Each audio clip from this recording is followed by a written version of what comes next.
यादवों की हत्या लगातार दूसरों की लड़ाई लड़ने में होता है। ये अपनी लड़ाई हमेशा खुद अकेले लड़ते हैं, चाहे मामला मोकामा के दुलारचंद यादव जी का हो या पूर्णिया के सूरज बिहारी जी का हो, क्योंकि ये लोग अपनी लड़ाई लड़ने के लिए नहीं गए थे, हमेशा दूसरों की लड़ाई में अपनी जान को कुर्बान कर देते हैं। धानुक समाज के बेटा पीयूष प्रियदर्शी के लिए दुलारचंद यादव जी प्रचार प्रसार में गए थे, उनको हत्या कर दिया गया। आज जो है पूर्णिया से सूरज बिहारी जी की हत्या जो हुआ है, सूरज शर्मा के विवादों को सुलझाने के लिए हुआ था और उसमें वो अपना समझौता के लिए वहां गए थे और वहां भी उनकी हत्या कर दिया जाता है। ये हमेशा भाई कैसा बिहार है समझ में नहीं आता है। यादव समाज हमेशा दूसरों की जो भलाई करने आप लोग फुदक फुदक कर जाते हैं, मत जाइए ना। आपका लड़ाई कौन लड़ता है? कोई लड़ता है? कोई नहीं लड़ता है। आपका अगर लड़ाई लड़ना होता है तो आप लोग खुद आपको लड़ना पड़ता है, आपकी हत्या हो जाती है। हमेशा साजिश के तहत जो है यादव को हत्या होता है। अगर सूरज बिहारी जी जैसे प्रबल लोग, जो लोग 2.5 करोड़ के डिफेंडर से चलते हैं, 22 लाख का गन रखते थे, निजी गार्ड रखते थे दर्जनों में, उन लोगों को जब निर्मम तरीके से हत्या कर दिया जाता है तो आम जनमानस को क्या होगा भाई? आम जनमानस क्या भुगतेगा? उसका तो और कहीं भी हत्या कर दिया जाएगा। अगर यादव को भाई छल से नहीं मारा जाएगा तो ये किसी से दबने वाला व्यक्ति नहीं है। ये हमेशा से इनको छल से ही मारा गया है और कोई आवाज उठाने वाला नहीं है। आज तक जो भी लोग यादव दूसरे का लड़ाई हमेशा लड़ता है, लेकिन आज जब यादव पर बारी आता है तो कोई नहीं बोलता है। चाहे नेता हो, चाहे समाज के भी कोई लोग हो, कोई लोग नहीं बोलते हैं, क्योंकि नेताजी को तो वोट चाहिए। अपने आप को यादव के सिरमौर कहने वाले तेजस्वी यादव जी सिर्फ फोन से बात करते हैं और वहां आज तक नहीं गए। भाई क्यों नहीं गए आप लोग? वोट चाहिए आपको यादव को, आप गए कहीं नहीं वहां? वो फोन से बात करने से होगा? आपको वहां जाना चाहिए था, पूर्णिया को बंद करना चाहिए था। और पूर्णिया जब तक बंद नहीं होगा तब तक जो उनको न्याय नहीं मिलेगा। आज तक अपराधी गिरफ्तार नहीं हुआ है। सिर्फ फोन से बात करने से काम नहीं चलेगा। सूरज बिहारी जी इतने प्रबल थे, इतने मजबूत व्यक्ति थे, अगर वो चाहते तो जिस जगह पर उनकी हत्या हुई थी, अगर चुनौती देकर उनको बुलाया जाता तो उस जगह को खंडहर बनाने में समय उनके लिए नहीं लगता, क्योंकि वो इतने सक्षम थे। लेकिन एक सीधे साधे इंसान को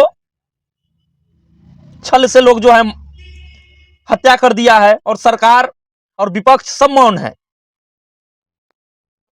सब मौन है। लोगों को अब न्यायालय और प्रशासनिक व्यवस्था से भरोसा उठते जा रहा है। पहले लोग न्यायालय के मामला को सम्मान करता था, लेकिन अब ऐसा कुछ रहा नहीं। अब आपकी लड़ाई खुद आपको लड़ना होगा। आप लोग लड़ते नहीं हैं, सिर्फ दिखावा करते हैं। यादव के सिरमौर कहे जाने वाले तेजस्वी यादव जी हो, चाहे अखिलेश यादव जी हो, ये आपको सोचना चाहिए और आपको जाकर के वहां पे लड़ाई इस चीज को मजबूती से लड़ना चाहिए।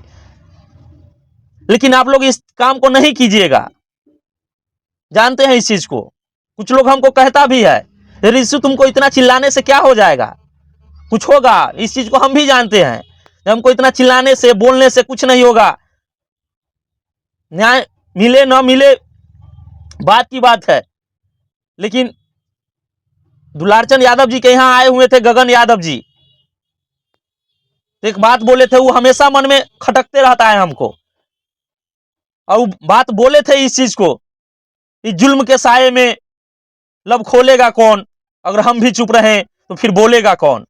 तो भाई लगातार इस समाज में हत्याएं हो रही है, फिर हम लोग चुप रहेंगे तो फिर बोलेगा कौन? नेताजी तो चुप हैं, नेताजी एकदम चुप हैं, क्योंकि उनको वोट बैंक का राजनीति करना है। तो हमको तो वोट नहीं लेना है ना। उनको जहां से वोट मिलेगा नेताजी को, वहां पर बोलेंगे। लेकिन हमको वोट नहीं लेना है, हमको चुनाव नहीं लड़ना है, तो इसलिए हम लोग क्यों नहीं बोलेंगे? आवाज क्यों नहीं उठाएंगे? आवाज जरूर उठाएंगे। हम जानते हैं जो हमको बोलने से कुछ नहीं होगा, हमको चीखने चिल्लाने से कुछ नहीं होगा। न्याय मिलना होगा मिलेगा, नहीं मिलना होगा नहीं मिलेगा, लेकिन हम अपनी कर्तव्य को कर रहे हैं कम से कम। तेजस्वी यादव जी, इस चीज को आप स्वीकारिए और वहां जाइए, पूर्णिया की लड़ाई को आप लड़िए, मजबूती से लड़िए, रोड पर उतरिए। अगर आप रोड पर नहीं उतरते हैं, पूरे यादव समाज आपको विरोध करेगा, आपको नेता नहीं मानेगा। जो मेरा बात करेगा हम भी उसका बात करेंगे। आपको किस लिए लोग वोट करता है? खुलेआम सभी जगह पर कहा जाता है कि आरजेडी को वोट जो है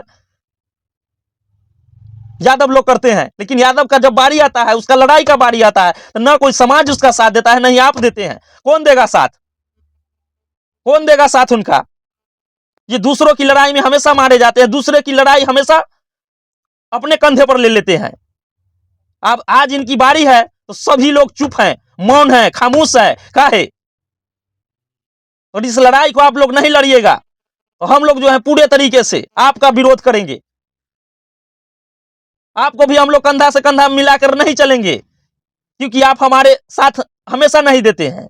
सिर्फ फोन पर बात करने से नहीं होगा, अब वहां जाइए, उनके परिवार से मिलिए और उनकी न्याय व्यवस्था के लिए हर संभव प्रयास मदद कीजिए उनको, क्योंकि उनकी शक्ति, क्षमता, पैसों की कोई कमी नहीं है, उनको न्याय चाहिए, उसको आप न्याय दिलवाइए कम से कम।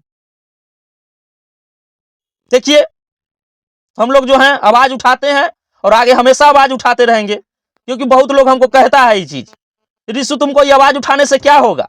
हम भी जानते हैं भाई, जब हम आवाज उठाएं ना उठाएं उससे कुछ होना जाना नहीं है, लेकिन हम अपना कर्तव्य का निर्वहन करते हैं। जब हमारे समाज के एक एक प्रबल व्यक्ति को जिस प्रकार से हत्या किया जा रहा है, टारगेट करके हत्या किया जा रहा है, करवाया जा रहा है, इसकी निष्पक्ष जांच नहीं होगा तो फिर लोगों को भरोसा जो है न्यायपालिका प्रशासनिक सेवा से उठते जा रहा है, तो हम लोगों का लड़ाई कौन लड़ेगा? अगर हम लोग आवाज नहीं उठाएंगे तो यह आजाद भारत में गुलाम नागरिक माना जाएगा हम लोगों को। होते जा रहे हैं, हम लोग गुलाम होते जा रहे हैं। जब अपनी लड़ाई को हम लोग जब खुद आवाज नहीं उठा पा रहे हैं तो इससे अच्छा तो गुलामी ही सही, अंग्रेज द्वारा जो हम लोग गुलाम थे वही सही।